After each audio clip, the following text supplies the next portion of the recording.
Ninajikabidhi mwenyewe kwenye adhabu ya kifo kwa kuchinjwa, na ulimi wangu kuvutwa na kung'olewa, na mwili wangu kuzikwa kwenye ardhi iliyo katika kina kirefu huko chini ya bahari, ambako nitafunikwa na mawimbi kwa masaa 24. Ee Mungu, nisaidie na unitie uimara wa imani na matendo yangu.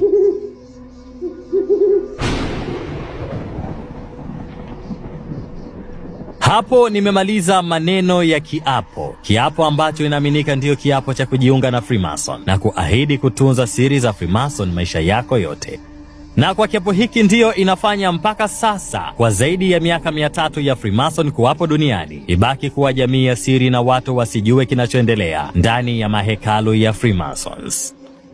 Lakini sasa Freemason wana wafuasi zaidi ya milioni 6 duniani kote. Bado itakuwa rahisi kuendelea kuitunza siri hii? Hivi sasa kuna watu miongoni mwetu walikuwa ni waumini wa Freemason, ila sasa wamejitoa. Wanazijua siri za Freemasons. Je, wataendelea kuzitunza?